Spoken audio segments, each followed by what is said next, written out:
Hey everybody, welcome to another episode of Varied Not Random. I'm Pat Sherwood, once again joined by Adrian Bosman.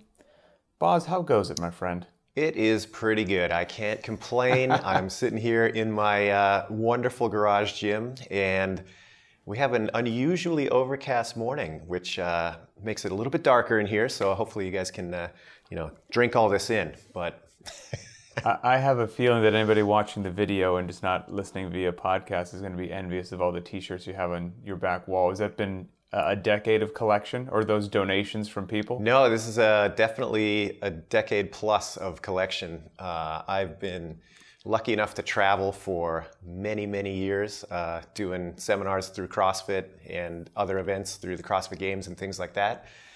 And I had tons of them just kind of in storage. When we moved to this house in 2014, a big part of moving here was this great garage. And I'm like, man, I have all these shirts. I don't know what to do with them. So I just started filling up the wall. And I still have a lot left over. I'm not quite sure where to go next. So I don't know if it's going to be on the ceiling or what, but that's got to be how any real estate agent can identify a CrossFit. When they're describing the home and they pause like, okay, but tell me about the garage. What's the garage like? Don't you want to know about the beds and baths? Yeah, no, we'll sleep somewhere. But what with the garage? High ceilings? What are we talking? Exactly. So yeah, that's always critical. I could think of few people that would be better than you for this discussion today, because we're calling this cutting away the unnecessary. We're focusing on what matters. And when I think of a fitness minimalist, I think of you. Oh, wow. And yes, I mean, you're a no fluff kind of guy, which is refreshing. So, when we were chatting before the camera kicked on, we'll discuss a whole bunch of the topics that we jotted down, but you encapsulated it in one phrase that I really liked. When you thought about cutting away the unnecessary, you said what pops into your head is like your best session. When you have some of your best sessions in your garage gym, what separated those from the others? And so what is that separates it? Well, if I am honest about it, when I think about the best sessions that I have, it's when I come into it with a clearly defined outcome. And that's not like necessarily I have to lift a certain amount of weight or I have to get a certain time on this workout. But I do have a sense of, I want this session to really tax me in terms of my strength, or I want this session to really challenge me in terms of my ability to sprint. Things like that, things of that nature. If I have a clear set outcome, I can really sort of craft that session around it. And usually when I'm programming, I do a lot of programming for myself. I'll start with that idea, and then I'll start just kind of mind mapping what could help to influence that and develop that. And I'll have lots of stuff on the board. I'll put a bunch of stuff up on the whiteboard, usually a lot more than is necessary. And so then the process becomes one of stripping away. It's like, all right, what can I get rid of and really focus on this element that I've already defined? And most of the time you come back down to 2 or 3 key pieces that are going to get the job done. Those extra 8 bells and whistles that you've established, it might be fun, and it might feel good to just kind of spend some time going after them, but are they actually moving the needle forward? Maybe not so much. And so in my mind, and when I think about the best sessions that I have, it's when I can effectively strip away the bells and whistles, get those 2 or 3 key pieces, and then really just focus my attention on them. All right, let me press you a little bit here. So what would be an example perhaps of a key element? I know you said, maybe focusing on strength or something like that. So what would be a key element compared to maybe what you would consider a bell and a whistle that is of significantly less importance? That's a great question. I think that we're probably going to get into this a little bit later too, but it's always kind of... Dive in now if you like. Well, you're always kind of balancing this need and want to explore with what actually is going to, make my best session, so to speak. And I think without a little bit of self-reflection, you're going to find that a lot of times the bells and whistles start to take over. And so I see a lot these days in the greater I was CrossFit just saying, I community. gotta stop because you're good with this too, because you are, if I believe, a self-admitted, you like to tinker with other things. Absolutely. You touch this for a while, do that for a while. So this is your wheelhouse. Yeah, for sure.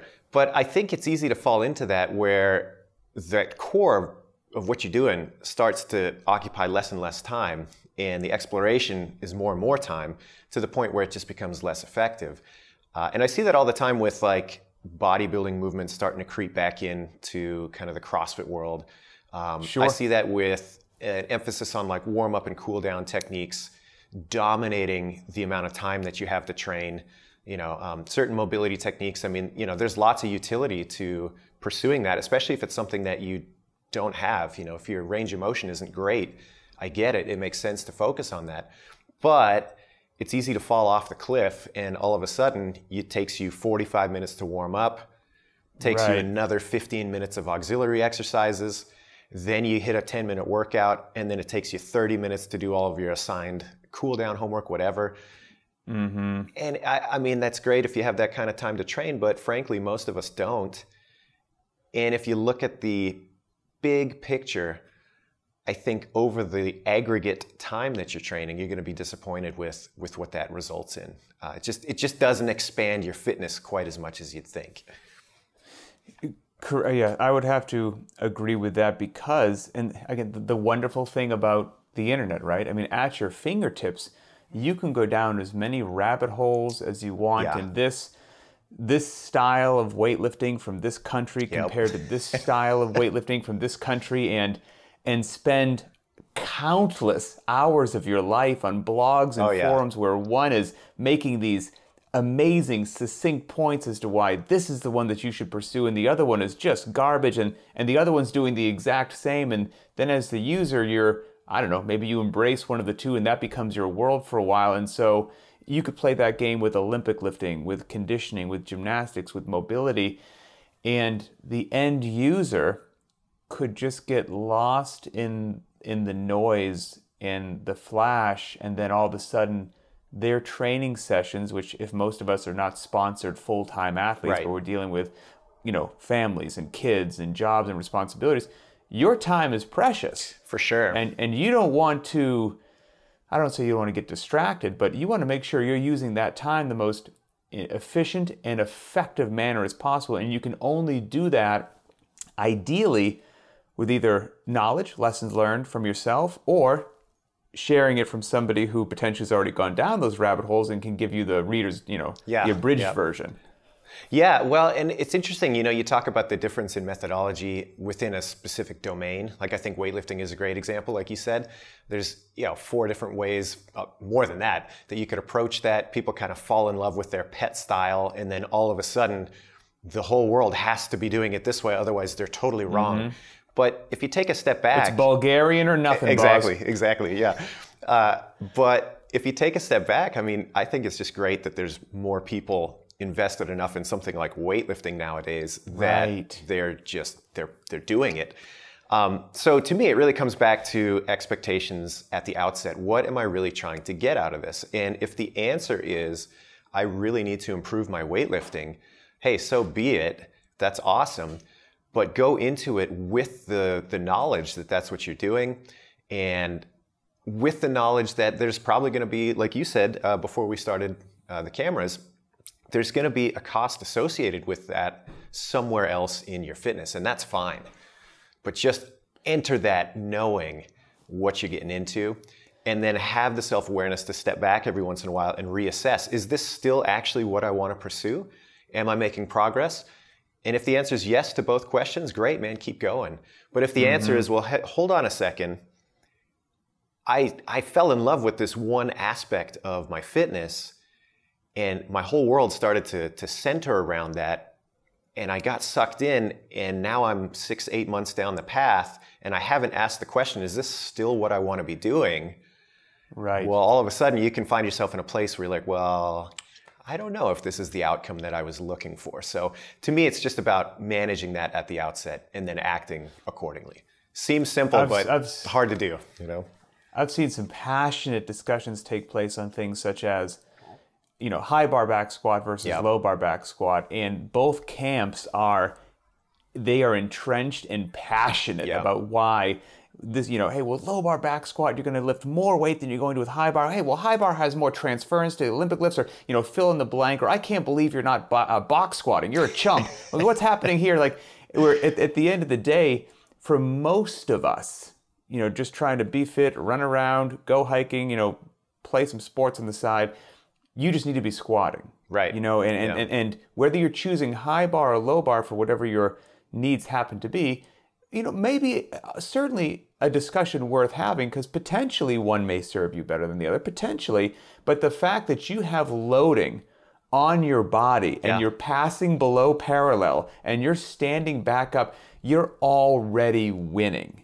You're already in, on board the home team for the big win. And the other part of that is, again, a lot of this can come down, I think you touched on it, with before you go down any particular rabbit hole, and I'm a huge fan of rabbit holes, is be very honest with yourself about why it is that you walk into the gym every day, what you're looking to get out of it, and then do some due diligence, connect with people that you like, know, and trust, and figure out, hey, this is what I think I have going on. Let's say it's well-rounded fitness, GPP, classic CrossFit, right? Work capacity across broad time modal domains. Well, then it would make sense to pursue constantly varied functional moves at high intensity, and live your life in couplets and triplets and things like that, and understand intensity.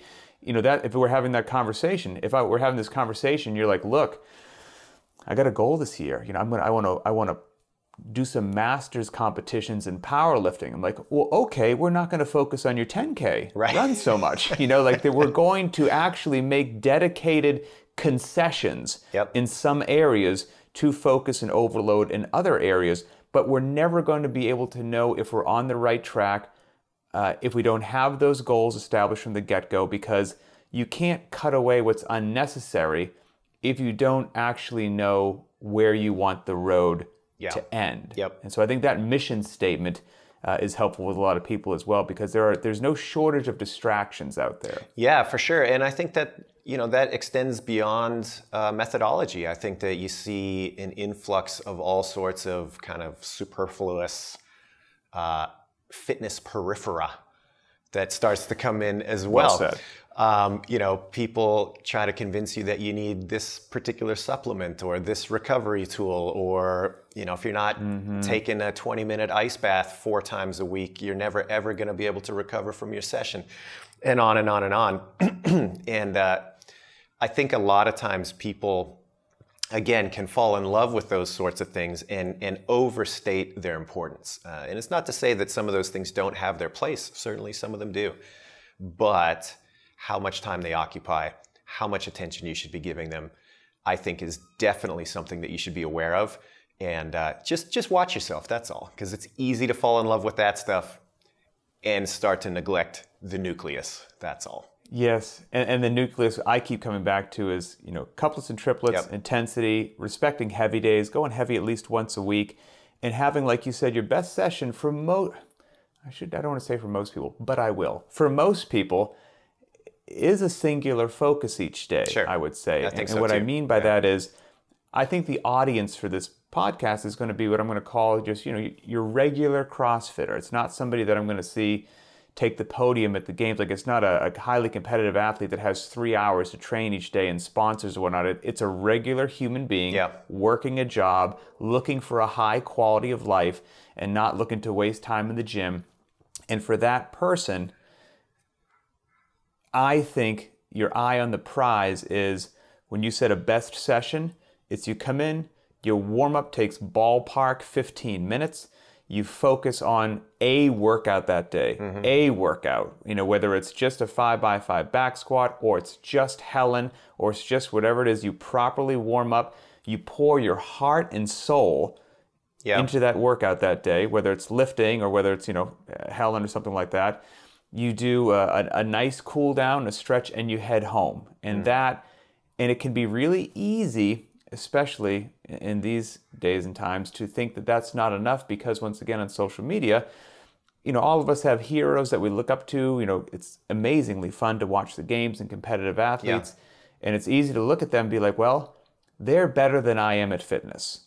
I would like to be better at fitness. I wonder what they do. Oh, well, they do A, B, C, and D every day. Maybe I'm doing just A. Yep. Maybe I should try A and B. And then you get A and B, and the session gets a little longer. But then A doesn't get the attention that it used to get, because I'm sorry, I don't mean to insult anybody, but I'm putting myself in this category, but you're a regular human. So you can't crush A and B.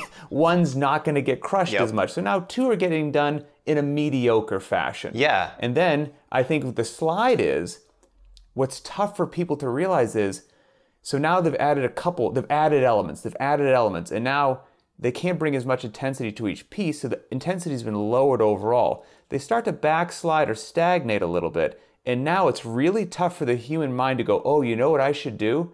I should do less. That's a tough thing for people to, they go, well, this isn't working. I need to hit it a little harder. I need to train a little more. And then session D gets added down to A, B, C, and D. And then I'm having a conversation with an athlete who goes, CrossFit burned me out. I'm like, did it? Yeah. Did it burn you out? So again, that to the best of our, and hey, if you want to be a competitive athlete, rock on. I enjoy watching you on TV. It's fantastic. But for the regular human, it can be a slippery slope of just adding one little treat onto the day, adding another little treat to the day, and all of a sudden, your training session looks wildly different than it probably should, or what's probably effective. Well, I think there's lots in there too about, number one, people that do want to go down that competitive athlete road in any domain. You look at the best of the best, and what you don't see is like the decade of work that preceded where they are now. Right, sure. And the capacity that was built up to the point that allows them to train with that kind of volume and intensity. A lot of times that just goes totally unnoticed and unacknowledged, and people are like, well, I'll just jump in both feet. I'm going to start rowing at 4 a.m. in my closet like Miko Salo, Right. I remember those amazing videos. People were then doing that. Yeah, absolutely. I'm going to row a 5K every day. But it's like, no. This guy has done that for longer than you've even been interested in getting fit. Like you have to give credit to that and understand that is work capacity that's been built up over a serious amount of time. So there's that. And then the other thing that came to mind as you're talking about that is, I want to flip it and talk about the coaching and training side of that. And this is something I see on the other end all the time too, both when people program for, the people they're working with or their affiliates or whatever, is trying to cram so much inside an hour that, it just becomes this churn of get people in. I'm just like a clock taskmaster. But there's no real time to actually coach people. There's no real time to refine anything. Yes. It's just go. And sure, people get sweaty at the end and they're tired, but did they actually move the needle forward? And did the coach actually have time to influence that? That's a completely separate story. And I've been lucky enough to take a look at a lot of different affiliate programming over the years. And I have a lot of coaches that reach out to me, and I try to answer questions and give advice when I can. And I would say that if I came back to like a more general piece of advice that I give out more than anything else, it's like, hey, you're trying to do too much. You have crafted a session where, like, let's just look at your warm-up. There's 10 different techniques in that warm-up. And sure, you're not going to give them as much weight as like the main technique of a clean and jerk or a muscle up or something like that in the real workout. Yeah. But you have to acknowledge that these are still skills that are going to take time to teach, that people are going to have a learning process with.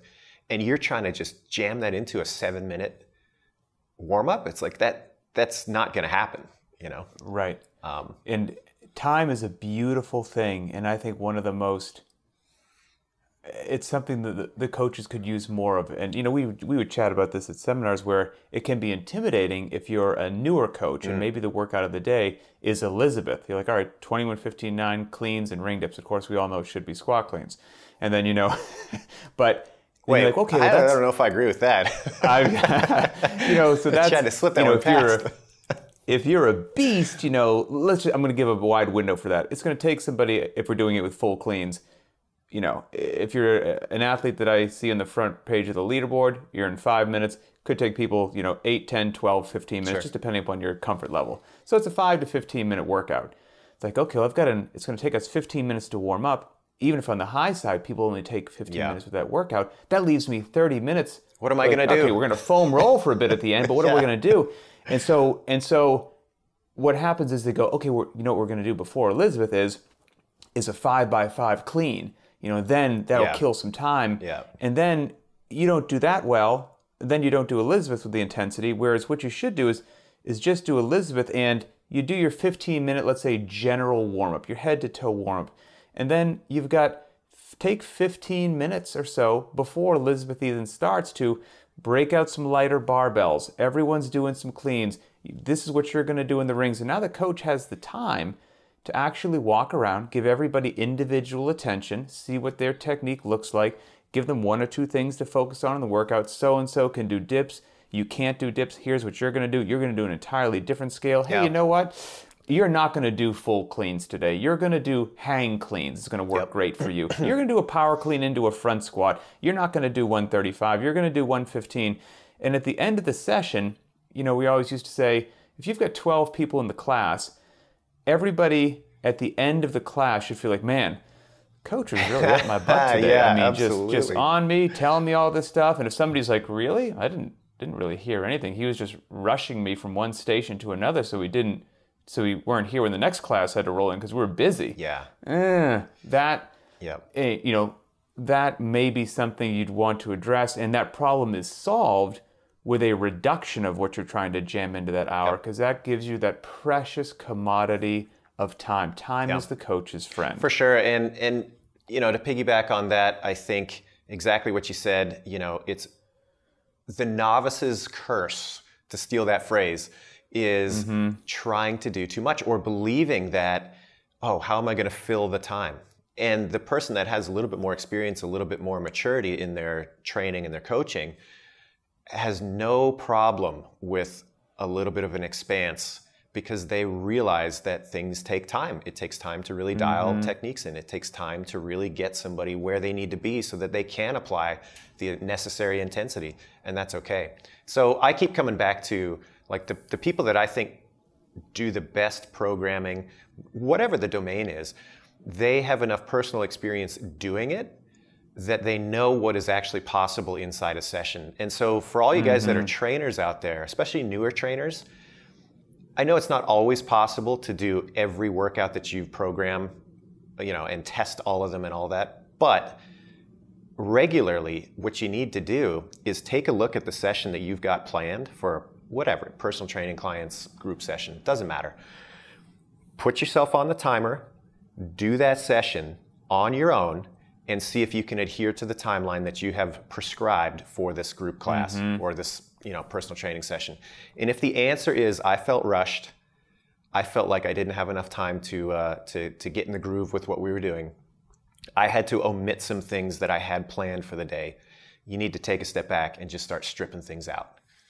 I agree. And if you run classes or own a gym and you're listening to this, and you're doing what we just said we would prefer not to have done, it could be a very normal human emotion to get, you know, defensive or angry or screw those guys, they're singling me out. Absolutely not. You know, all we're trying to do is have an honest discussion about what we have seen, what we've heard, and as far as we're concerned, I'd be lying to you if I said that something else was best practices. You know, this is just simply what we have seen is best practices. And I would encourage anyone out there to be open-minded to, if you maybe in the back of your mind you're like, well, maybe I do have a bit too much crammed into that session, I would encourage you to strip it out, because, you know, somebody can get a barbell and lift in their garage. So they can do a 5x5 front squat in their garage. What they can't do is receive expert level coaching from a trainer who truly cares. And you're not going to be able to impart that amazing gift to your athletes unless you have the time to do so. So I think it would only make everything happening at your gym and everything happening in your community better the more time you have to give personal interaction. Yeah, for sure. Yep. And it really does lay the foundation for people to go further with what you're able to coach them on. You know, if you give yourself the opportunity to sit back and actually make a difference in somebody's approach to a movement or their technique or whatever, that's going to build the skill that in the long term allows progress. over the greater time period. So yeah, it's a net win for everybody. Perfect. Well, focusing on what matters, cutting away the unnecessary, and we could go down 3 or 4 other rabbit holes, but we'll save those for other shows. So thank you for sharing your fitness minimalist mindset. No problem. Hey, toys are great, but you don't always need them. Yep, for sure. All right, well, for Adrian Bosman, I'm Pat Sherwood, and we will see you on the next show.